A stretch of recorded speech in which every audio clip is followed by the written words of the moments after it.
Good morning students. तो कल आपको पेज नंबर 8 तक समझाया था।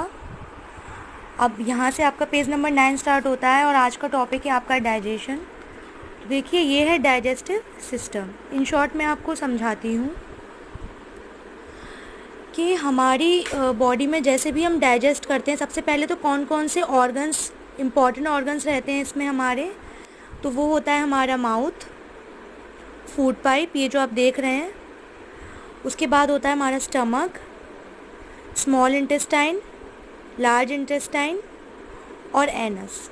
ये हमारे ऑर्गन्स रहते हैं जो कि पाचन करने में ये हेल्पफुल रहते हैं, इनके थ्रू ही पाचन होता है।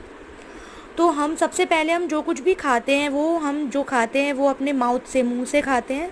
उसके बाद जो हमारे दांत होते हैं वो उसको चबाने में, उसको पीसने का काम करते हैं। उसके बाद हमारे मुंह में जब भी हम कोई चीज़ खाते हैं तो हमारे मुंह में एक पानी इकट्ठा हो जाता है एक तरीके का, उसको हम लार कहते हैं और इंग्लिश में उसको, यहाँ साइंस की भाषा में उसको स्लाइवा कहते हैं। वो हमें मदद करती है आसानी से निगलने में। फिर जब हम उसको निगलते हैं तो ये जो फूड पाइप आपको दिखाई दे रही है, आहार नली भी बोल सकते हैं इसको, इसके थ्रू वो हमारे स्टमक में जाता है। स्टमक एक तरीके का हमारा मस्कुलर बैग है। कुछ घंटे यहाँ पर रहने के बाद वो हमारे स्मॉल इंटेस्टाइन में आ जाता है। जो भी हम खाते हैं वो पूरा हम नहीं पचा सकते। जो भी मतलब हमारा पचने का खाना रहता है जिसको हम पचा सकते हैं, वो हमारे स्मॉल इंटेस्टाइन के थ्रू, जो छोटी छोटी नलियाँ रहती हैं, पचा हुआ खाना उसके थ्रू हमारे हर पार्ट में चला जाता है। लेकिन जो वेस्ट रहता है हमारा खाना, वेस्ट भोजन जो हमारा रहता है, वो हमारा छोटी आंत से बड़ी आंत में प्रवेश करता है, यानी कि स्मॉल इंटेस्टाइन से लार्ज इंटेस्टाइन में जाता है। और वो हमारा जो एनस होता है, एनस को हम गुदा भी बोल सकते हैं, मलद्वार भी बोल सकते हैं, उसके थ्रू हमारा बाहर निकल जाता है। इसका मतलब ये है कि जो खाना हमें पच जाता है वो हमारी बॉडी में छोटी छोटी नलियों द्वारा पहुंच जाता है, और जो हम नहीं पचा पाते, जो वेस्ट होता है, वो हमारा एनस के द्वारा बाहर निकल जाता है। तो ये है हमारा पाचन, जिसमें कि हमारी बॉडी में कई तरीके के जूसेस रहते हैं जो कि मतलब हमारे खाने को पचाने में हमारी हेल्प करते हैं। जिसमें से कि वन स्पेशल डाइजेस्टिव जो जूस रहता है वो होता है बाइल, उसको हम बोलते हैं पित्त। ये हमारे लिवर में बनता है।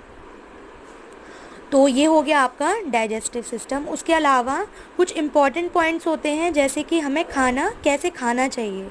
एक तो हमें खाना सही टाइम पे खाना चाहिए। उसके अलावा हम जो भी खाते हैं वो हमें अच्छे से चबाकर खाना चाहिए, जिससे कि डाइजेस्ट करने में आसानी रहे। जब भी हम खाना खाएं तो जिस जगह पर हम बैठकर खाना खा रहे हैं वो साफ़ सुथरी होनी चाहिए, और हमें खाने के बीच में कभी भी स्नैक्स नहीं लेने चाहिए। उसके अलावा हमें ज़्यादा भोजन ओवर ईट नहीं करना चाहिए, भूख से ज़्यादा नहीं खाना चाहिए। हमें हेल्दी खाना खाना चाहिए, और जब भी हम खाना खाएं हमें अपने मुंह को धो लेना चाहिए और पानी ज़्यादा से ज़्यादा यूज़ करना चाहिए। अब आता है नेक्स्ट टॉपिक, आता है हमारा कुकिंग एंड प्रिजर्विंग फूड। तो देखिए, खाने को कई तरीके से बनाते हैं। कुछ स्टीम से बने हुए खाना डिशेज़ रहती हैं, जैसे हमारा इडली है, ढोकला है।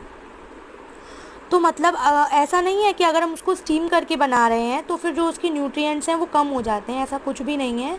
बल्कि उससे उसको चबाने में और भी आसानी हो जाती है, क्योंकि वो सॉफ्ट हो जाता है। तो देखो, यहाँ पे कुछ डिशेज़ दे रखी हैं और वेज ऑफ कुकिंग, किस तरीके से हम इनको बनाते हैं वो भी दे रखा है। जैसे पूरी है, उसको हम डीप फ्राई करते हैं, पराठा शैलो फ्राइंग करते हैं, चपाती रोस्ट करते हैं, डोसा शैलो फ्राइंग करते हैं, राइस बॉईल करते हैं, बिस्किट बेक करते हैं, और बंगाल ग्राम हम रोस्ट करते हैं। तो ये हमारे बनाने के कई तरीके होते हैं।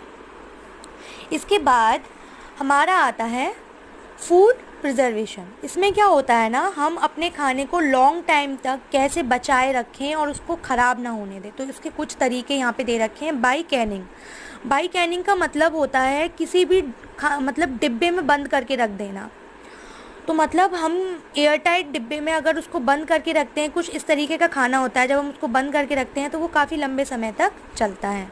उसके बाद आता है हमारा कोल्ड स्टोरेज। जैसे हम बहुत सी चीज़ें रात में फ्रिज में रख देते हैं, गर्मी का टाइम होता है जैसे अभी चल रहा है, तो हम खाने को फ्रिज में रख देते हैं, जिससे कि वो लंबे समय तक ताज़ा रहता है और ख़राब भी नहीं होता, और जो बैक्टीरिया होते हैं वो उसको स्पॉइल नहीं कर पाते। नेक्स्ट है आपका सॉल्टिंग।